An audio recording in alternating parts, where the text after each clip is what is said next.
A 3000 metros bajo la superficie del Mar del Coral, en un lugar donde la luz muere y solo reina el silencio, descansa una sombra colosal.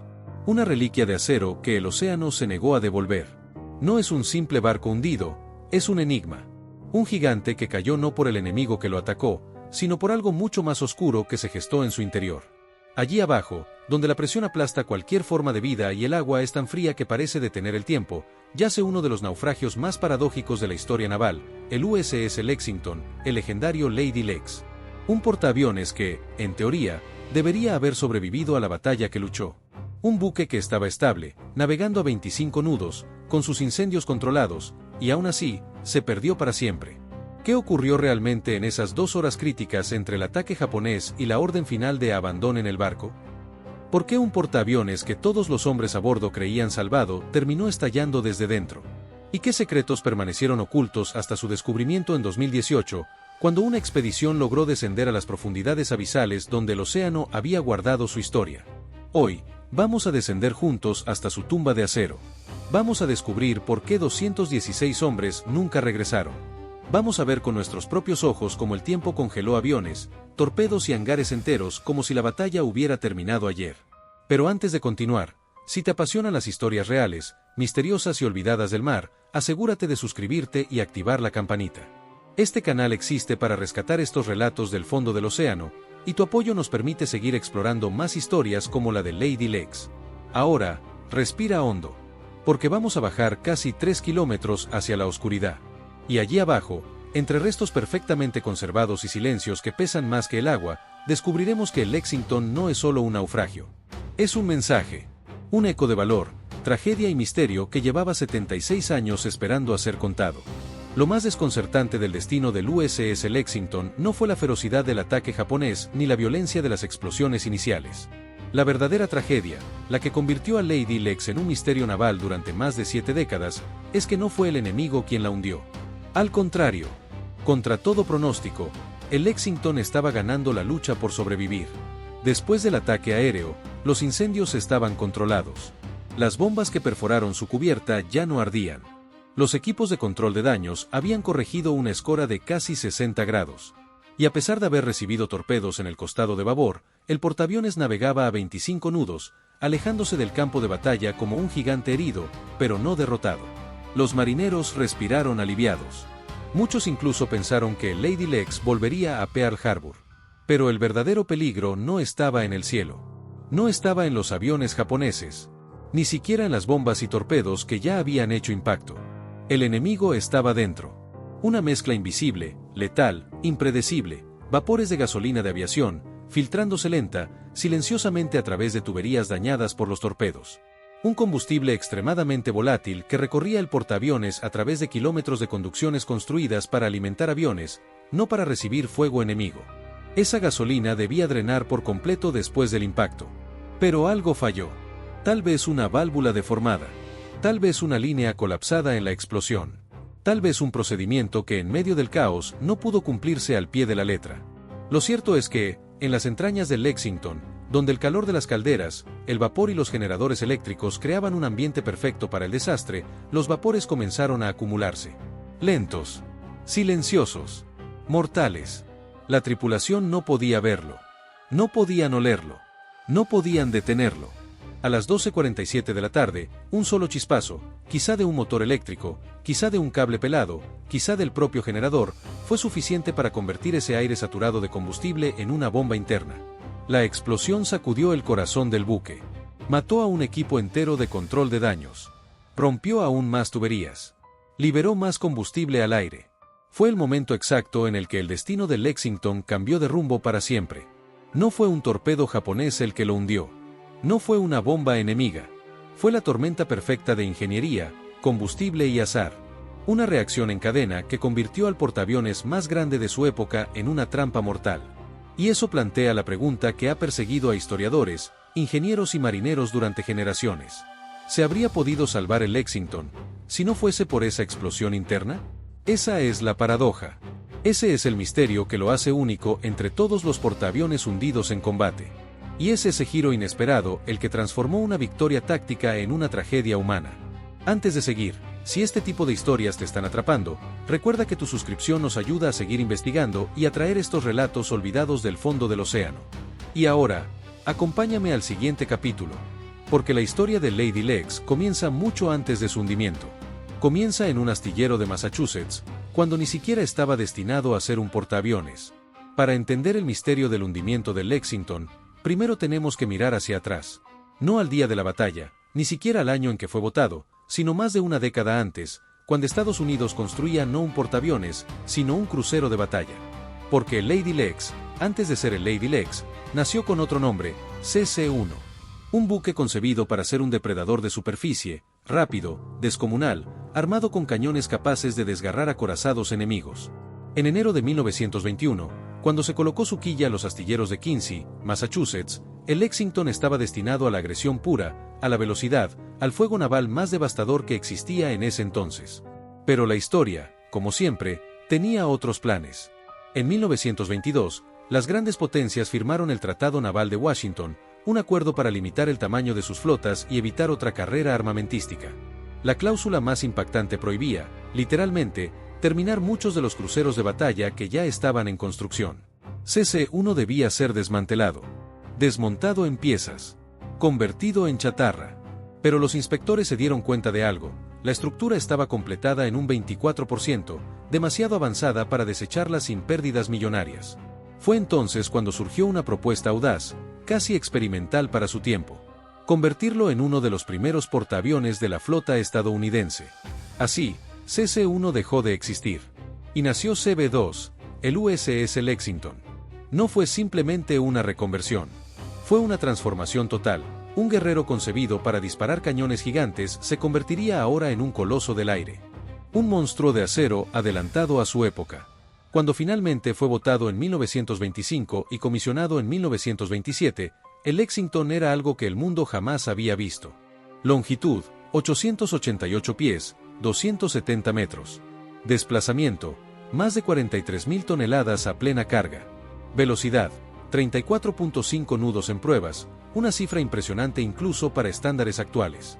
Capacidad aérea, hasta 78 aeronaves, una fuerza capaz de cambiar el curso de cualquier batalla naval. Pero lo verdaderamente revolucionario no era su tamaño. El Lexington y su buque gemelo, el USS Saratoga, fueron los únicos portaaviones del mundo impulsados por un sistema turboeléctrico. En lugar de turbinas conectadas directamente a los ejes, tenían 16 calderas gigantes, generando vapor. Ese vapor alimentaba turbogeneradores. Los generadores producían electricidad. Y esa electricidad movía 4 motores eléctricos colosales que giraban las hélices. Era una obra maestra de ingeniería, adelantada décadas a su tiempo. Tan poderosa, tan eficiente, que en 1929, durante una crisis energética, el Lexington fue capaz de suministrar electricidad a la ciudad completa de Tacoma, Washington, durante 30 días. Pero aquel mismo sistema que lo hacía tan especial, es el que también alimentaba bombas, ventiladores, motores, ascensores y una red inmensa de líneas de combustible de aviación. Una red que, en tiempos de paz, era un prodigio. Pero en tiempos de guerra, podía convertirse en una trampa mortal si una sola línea resultaba dañada. Un gigante poderoso, pero vulnerable. El Lexington era fuerte, rápido, magnífico.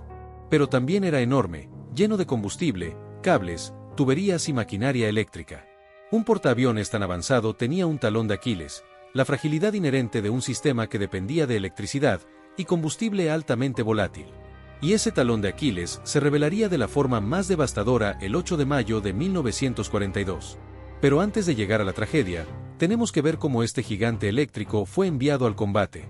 Antes de convertirse en un protagonista trágico del Mar del Coral, el USS Lexington fue un símbolo de esperanza, una máquina nacida para la guerra que, paradójicamente, salvó a miles de civiles durante una crisis inesperada. Corre el año 1929. El noroeste del Pacífico atraviesa una grave sequía. Los ríos se han reducido a hilos de agua y las centrales hidroeléctricas de Tacoma, Washington, la columna vertebral de su red energética, no pueden generar lo necesario para mantener la ciudad funcionando. Fábricas cerradas, calles apagadas, una ciudad literalmente al borde del colapso eléctrico. Y entonces, la Marina interviene con una idea que suena casi absurda. ¿Y si conectamos un portaaviones a la ciudad, como si fuese una planta de energía gigante? Era algo que jamás se había intentado. Era experimental. Y solo había un buque en la flota con la capacidad técnica para hacerlo. El USS Lexington, CB-2. El portaaviones que se volvió una central eléctrica. Durante 30 días completos, un mes entero, el Lexington se convirtió en el corazón energético de Tecoume. Sus turbogeneradores, diseñados para alimentar motores eléctricos de 50.000 caballos de fuerza, iluminaron hogares, industrias y hospitales, bombeando vida a través de cables que antes habían servido solo para dar potencia al acero y la guerra. En total, entregó 4.5 millones de kilovatios hora. Una hazaña sin precedentes. Una muestra de ingeniería tan extraordinaria, que incluso hoy sigue apareciendo en estudios de sistemas navales. Pero esta historia tiene un segundo lado, uno más silencioso. Porque para generar esa electricidad titánica, el Lexington necesitaba operar un sistema interno tan complejo como vulnerable, su sistema turboeléctrico interconectado con miles de metros de tuberías de combustible de aviación. Y allí estaba la paradoja. Lo que hacía al Lexington tan poderoso, también podía convertirlo, bajo las condiciones equivocadas, en un polvorín. El corazón eléctrico del Lady Lex, una maravilla, y un riesgo oculto. El Lexington no funcionaba como los barcos convencionales de su época. Mientras otros portaaviones dependían de turbinas mecánicas, el Lady Lex era esencialmente una planta eléctrica flotante. Su funcionamiento era así. 16 calderas generaban vapor a altísima presión. Ese vapor movía turbogeneradores gigantes. Los generadores producían energía eléctrica. La electricidad alimentaba motores, ascensores, bombas, armas, sistemas de ventilación. Y, lo más importante, alimentaba los motores eléctricos que movían las hélices. El Lexington era un monstruo eléctrico, un ingenio futurista adelantado décadas a su tiempo. Pero donde hay electricidad, especialmente en grandes cantidades, siempre existe un enemigo silencioso, la chispa. Y esa chispa, por insignificante que fuese, podía convertirse en mortal si entraba en contacto con vapores de gasolina de aviación. Gasolina de aviación, el fantasma dentro de los portaaviones. El combustible que se usaba en los aviones de Lexington no era gasolina común.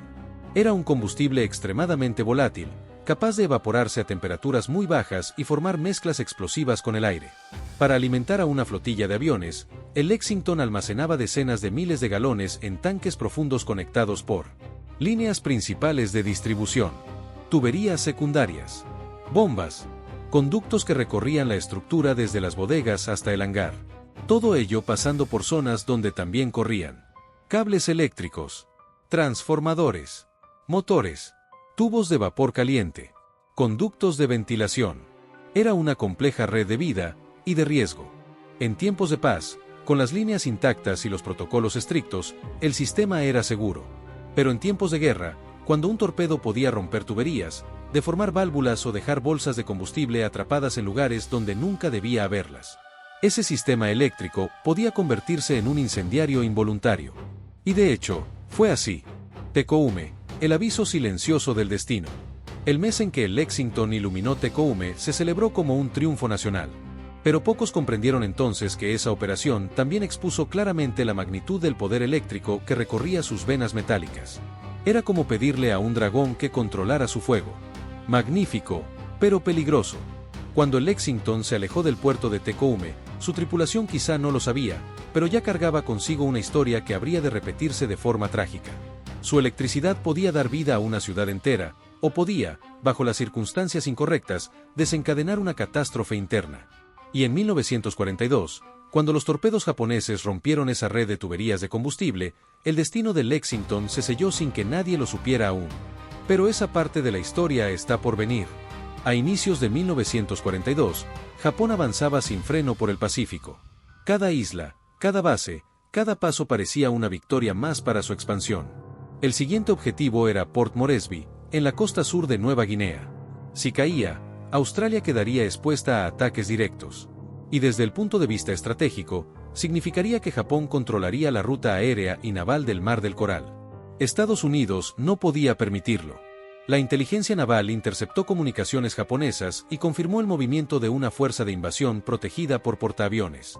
Era la oportunidad de detenerlos, pero también un riesgo enorme.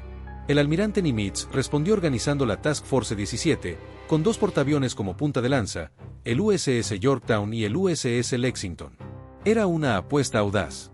La primera batalla naval de la historia donde los barcos jamás se verían entre ellos. Todo se decidiría en el aire. Durante mediados de abril y principios de mayo, Lexington y Yorktown navegaron hacia el noroeste para interceptar a la flota japonesa. La tensión creció. Los pilotos revisaban mapas. Las tripulaciones entrenaban lanzamientos y recuperaciones. Cada hombre a bordo sabía que se avecinaba un choque decisivo. 7 de mayo, el primer golpe. La mañana del 7 de mayo, los aviones estadounidenses localizaron y atacaron a un portaaviones japonés que creían era uno de los buques principales. En realidad era el ligero Zoo, pero el resultado fue contundente. La frase del comandante Robert Dixon se volvió legendaria al regresar por radio. Scratch one flat top. Uno menos. Fue una victoria importante, pero también encendió la furia de los japoneses. Las fuerzas aéreas enemigas comenzaron una búsqueda intensa para localizar a los 2 portaaviones estadounidenses. 8 de mayo, el ataque que selló el destino de Lexington. El 8 de mayo comenzó con silencio, pero no duró. A las 9:11, los radares detectaron 69 aviones japoneses aproximándose desde los portaaviones Kaku y Suikaku. Los Wildcat del Cap despegaron para interceptar, pero la oleada enemiga era enorme. A las 11:20, el ataque llegó. 2 torpedos tipo 91 impactaron contra el costado de babor de Lexington. Los golpes abrieron líneas de combustible y dañaron espacios vitales. Casi al mismo tiempo, 3 bombas de 242 kilogramos perforaron la cubierta de vuelo y estallaron en compartimentos inferiores. El portaaviones se estremeció. Los incendios comenzaron en varios lugares. Las alarmas resonaron por todo el casco. Y sin embargo, el Lexington aguantó. Los equipos de control de daños actuaron con velocidad impresionante. Apagaron incendios. Corrigieron una escora masiva. Hicieron funcionar bombas y sistemas eléctricos. En menos de una hora, el gigante volvía a estabilizarse y avanzaba a 25 nudos. El Lady Lex parecía haber sobrevivido. Parecía. Lo que nadie sabía era que los torpedos, además de inundar compartimentos, habían dañado tuberías de gasolina de aviación. Y en lo profundo del casco empezaba a acumularse un enemigo invisible, vapores explosivos. Fue ese enemigo, y no los japoneses, el que cambiaría todo lo que vendría después. Mientras la tripulación celebraba haber contenido los incendios y devuelto estabilidad a Lexington, algo invisible se movía por las entrañas del buque. Los torpedos habían golpeado zonas donde corrían tuberías de gasolina de aviación. Muchas se deformaron, otras se partieron, y pequeñas fugas comenzaron a liberar vapores altamente inflamables. A simple vista, era imposible detectarlo. El aire parecía limpio, el olor estaba enmascarado por el humo de los incendios anteriores y la ventilación seguía funcionando parcialmente. En la cubierta de hangares todo parecía controlado. Los equipos de ingeniería informaban que las bombas funcionaban y que el buque mantenía velocidad. El capitán Frederick Sherman incluso llegó a considerar que el portaaviones podría retirarse para reparaciones. Pero los vapores se estaban desplazando entre compartimentos, penetrando en espacios cerrados, siguiendo cada grieta y cada respiradero. La tripulación no sabía que el peor enemigo de Lexington no estaba fuera, sino ya dentro. A las 12:47, la primera explosión sacudió al portaaviones. Un estruendo profundo que levantó puertas, arrancó paneles y lanzó llamaradas hacia los pasillos. Los hombres que se encontraban cerca fueron derribados por la onda expansiva. En cuestión de segundos, el fuego creció en zonas que ya se creían seguras. Las alarmas volvieron a sonar, pero esta vez con un tono distinto. Algo no encajaba con los patrones normales de incendio. El control de daños intentó avanzar hacia el foco, pero otra detonación estalló apenas 20 minutos después.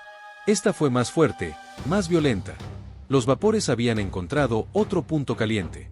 El Lexington comenzó a llenarse de humo negro, tan espeso que apenas permitía ver a 1 metro de distancia. Algunos compartimentos quedaron aislados. Las comunicaciones internas se volvieron caóticas. A las 14:42, una tercera explosión, la más devastadora, retumbó en el corazón del portaaviones. El buque entero vibró como si hubiera recibido un impacto directo. Los incendios se extendieron sin control, alimentados por restos de combustible que ya no era posible contener. El capitán entendió entonces que no había salvación. Era imposible seguir luchando contra incendios que crecían en zonas inaccesibles, alimentados por vapores que se habían distribuido por medio casco. La orden llegó con voz firme pero cargada de tristeza: "Abandon ship". Los hombres comenzaron a evacuar hacia los destructores de escolta, muchos de ellos mirando hacia atrás, viendo cómo su hogar de acero ardía en múltiples puntos. El Lexington resistió 4 horas más, ardiendo desde dentro como un gigante que se negaba a caer. Finalmente, un destructor estadounidense lanzó los torpedos que lo enviaron al fondo del Mar del Coral, donde permanecería oculto durante 76 años. Décadas después, en 2018, una expedición financiada por Paul Allen logró localizar el naufragio a casi 3.000 metros de profundidad. Las cámaras del vehículo remoto descendieron entre aguas oscuras y silenciosas hasta que, de pronto, la silueta del Lexington emergió como un fantasma metálico.